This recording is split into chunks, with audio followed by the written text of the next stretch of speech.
ભચાઉ તાલુકાના કબરાઉ ગામે વીજ વાયર પડતા 5 ભેંસોના મોત.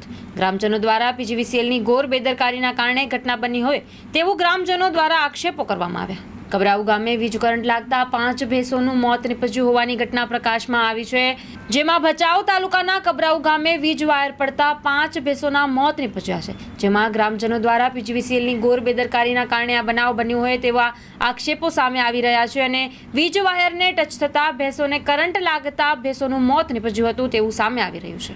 બોલો બોલો. હા, ગોવિંદભાઈ મહાસાપુરા ન્યૂઝ માં રાણાભાઈ બોલું છું. ખાસ જે આજે મારા વિડીયો આવ્યા કબરાઉના ભેંસો મરી ગયા, એ સમગ્ર શું ઘટના બની અને કઈ રીતના જે હતો એ માહિતી અમને આપશો ને થોડું? હા, આપણે ત્યાં કને સવારના કાલે પવનના હિસાબે લાઇટ ફોલ્ટમાં ગઈ હતી. આજે સવારે પીજીવીસીએલ એમને ચાલુ કરી દીધી. અચ્છા. લાઇટ ચાલુ થઈને આશરે 10 મિનિટ જેવું છે ને પાછળ તાર બાર પડ્યો અને ભેંસું ત્યાં કને અમારા ગામનું વથાણ છે, ત્યાં પીવાનું ત્યાં છે. 365 દિવસ ત્યાં જ રહે. અચ્છા. તો પાંચ ભેંસું મરી ગઈ છે. હા. 5 વ્યક્તિ અલગ અલગ છે. અને પીજીવીસીએલ અમે ઘણી વખત ત્યાં કને મેળો ભરાય પાંકર મંદિર દાદાનો.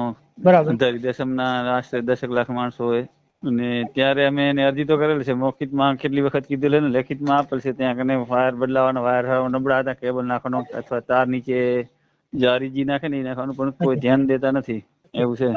પીજીવીસીએલ ના મતલબ આપણે વારંવાર રજૂઆત કરવા છતાં આ કાંઈ કરવામાં ના આવ્યો, જેના કારણથી આ બધા ભેંસો જીવ ગયો. આ બનાવ બન્યો. તમારો આક્ષેપ મતલબ આ છે. અને સવારના કેટલા વાગે ને ઘટના બનેલ ટાઈમ?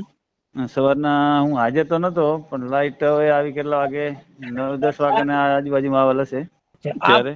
બરાબર. પછી હું ગયો ત્યારે તો મરી ગયેલી હતી ભેંસું. 8 કલાક હું વાડી પર હતો. પછી લાઈટ 9-10 વચ્ચે આવેલી છે લાઈટ. ત્યારે લાઈટ એમ કેતા હતા, ત્યાં ભાઈ હાજર હતા ને રૂબરૂ જ, હું થોડી વાર રહીને ગયો.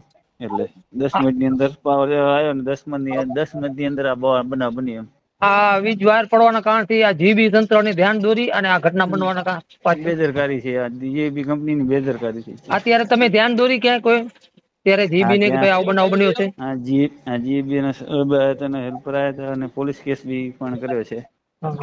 તો આજે ઘટના બની, આના પાછળ જે કોઈ મેન જવાબદાર જીબી એમ કહો છો ને? હા, મેન જવાબદાર જીબી છે. કારણ કે આપણે મૌખિક ને લેખિત બધું આપેલું છે, તે છતાં ધ્યાન આપતા નથી. રજૂઆત કેટલા સમય પહેલા કરેલ હતી? અમને સમજી લો ને, પાકી તારીખ તો ખબર નથી, પણ મેળો ભરાય ને તારીખ તો યાદ નથી. લગભગ 5-6 મહિના પહેલા કરેલ છે. એથી આગળ કરેલી છે, ઘણી વખત કરેલ છે. વીજ વાયર મતલબ એવો ફેલ થઈ ગયા? હા, મતલબ એના કારણથી આ તૂટી ગયા ને? હા, ફેલ થઈ ગયા. હા, તૂટી ગયા એના કારણે. બસ. મહાસાપુરા ન્યૂઝ સાથે વાત કરવા ગોવિંદભાઈ આપનો ખૂબ ખૂબ આભાર. ધન્યવાદ. આ ભેંસો 5 અમારી મારી નાખી. પાંકા 100 ની ડીપી છે, વાયર બધા હાથે વાર નાખ્યા. નીચે પાણી અવાડો હોય, નીચે તરાવ હોય અને પાંકડા નો મેળો થાય. હાજી આની બેદરકારી છે આપણે ઈબી વાળાની. ઈબી બોર્ડ અને વાયર તમે જો હાજર માથે હાથ આવે, નીચે હાથ આવે અને 2 ચાંચડીમાં વાયર હતા ચાલુ કરી નાખી લાઈટ. લેખિત માં દીધું, મૌખિક માં દીધું, કોઈ દાદ દેતા નથી અમે. અને 5 ભેંસો 1 લાખ રૂપિયાની અમારી. પાણી પાવા કોઈ જોવાનું તો એમને ચાલુ કરી નાખે ગામમાં. પછી ગામમાં તમે બોર્ડ વાળા લાઈટ ચાલુ કરી દીધી. વાયર નીચે પડ્યો તો લાઈટ ચાલુ કરી નાખી.